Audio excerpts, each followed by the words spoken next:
Your Steve Jones Show podcast is loading now. The Steve Jones Show podcast is sponsored by Sunbury Motors, North 4th Street in Sunbury, and Sunbury Motors Kia, routes 11 and 15 in Hummel's Wharf. Always great to see him. It's Adam Rittenberg, ESPN. Adam, welcome back. Thanks so much for the time. Oh, thanks for having me. Hope you're doing well, Steve.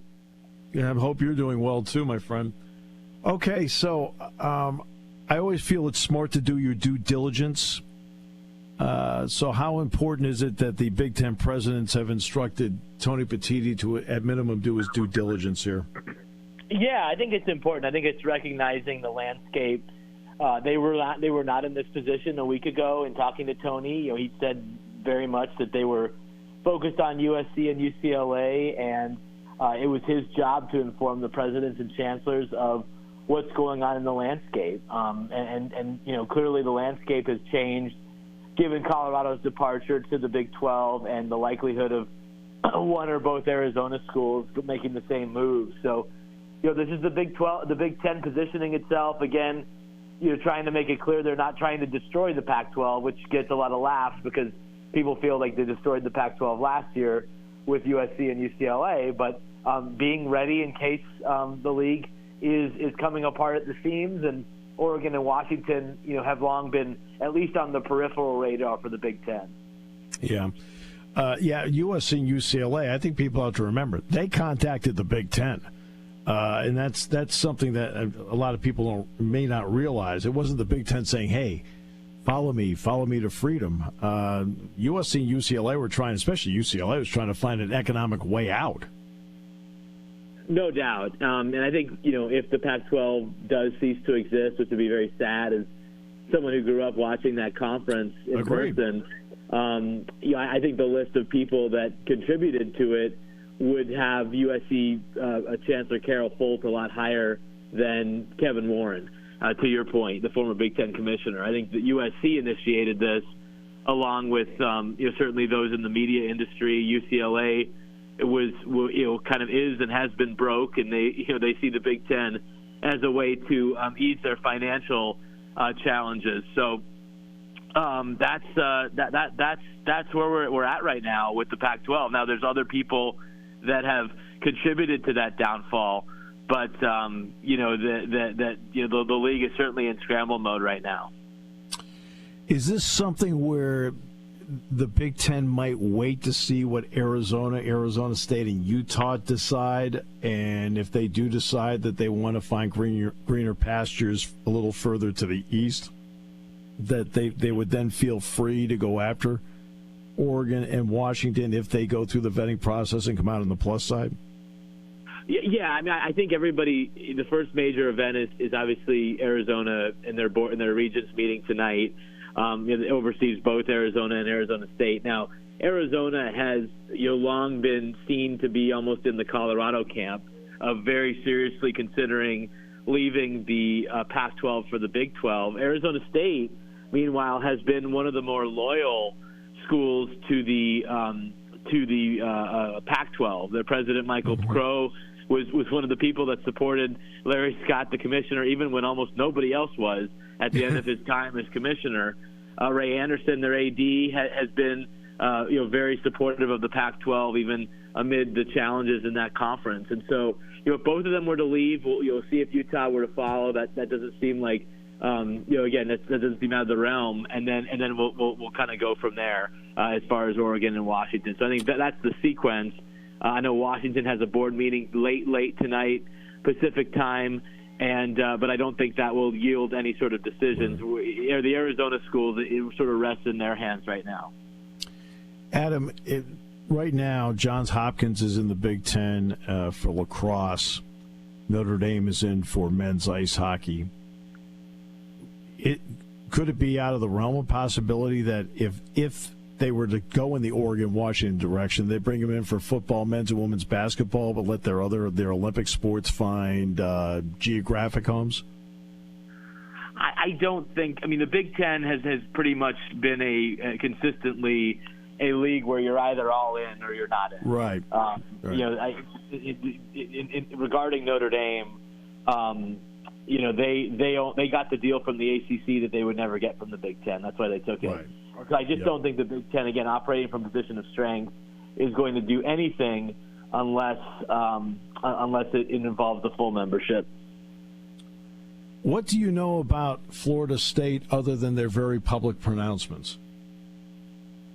Well, they have made it no secret, Steve, that they've been upset with the situation in the ACC, and it certainly was at the end of it already busy news day just to see their president and their trustees be so vocal and direct about their belief that they need to exit the conference, barring some major revenue structuring changes. That was certainly jarring to see, but they have made it clear for a while that they want a different situation. The key is the how, right? Like, how are they going to get out of the grant of rights? How are they going to exit the ACC? I had another administrator in that conference who tell me that their display was ridiculous, as he described it. So I think it's they've made it clear now they don't want to be in the ACC, but how are they going to actually create a pathway so that they can get out of the conference? That's going to be very interesting to see, because I don't think any of the other schools that have considered exiting that conference are where Florida State is from a mentality standpoint, and certainly externally saying the things that they said yesterday. Right. But you also have to have a landing spot if you leave, right? Right.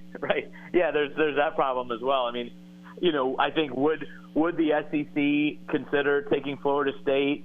And again, one thing to keep in mind is that I don't think anyone joining the Big Ten or the SEC, unless it's the University of Notre Dame, is coming in as a full member. Exactly.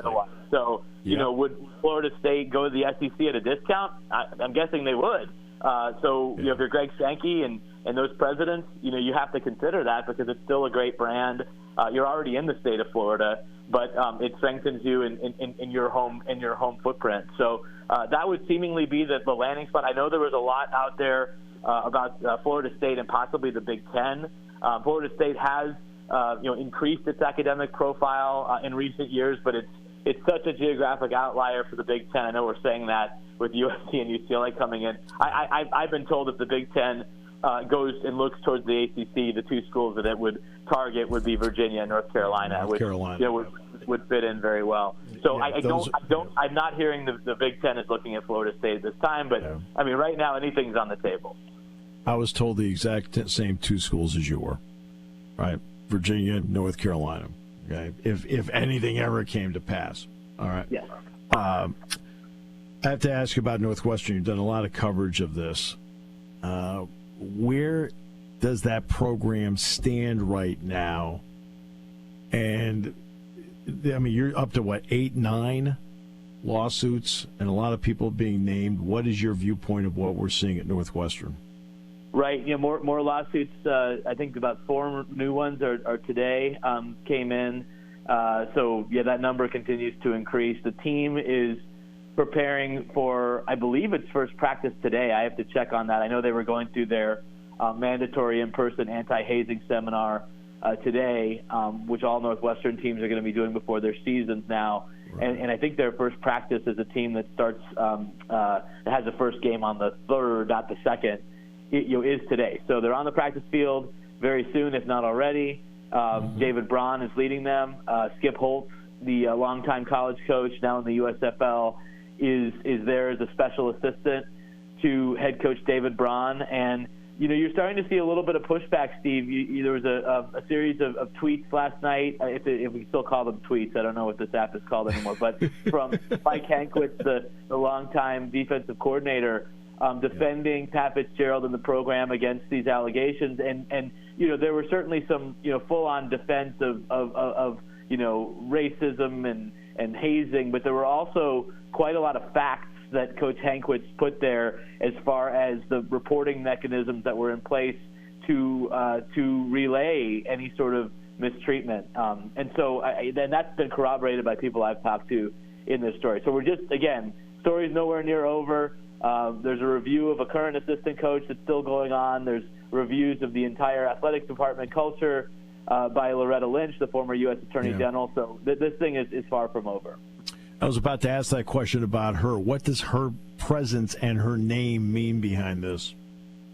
Well, yeah. I mean, there's obviously different opinions about her, given her public profile. But I think Northwestern wanted somebody that has, was a notable name, to show credibility in looking at not just the football program, but what's happening with the entire athletic department, how accountability is enforced, how some of these reporting lines are set up. Although I would imagine Ms. Lynch and her team will find that Northwestern did do the right thing in terms of setting up ways for athletes to report abuse and mistreatment within the program.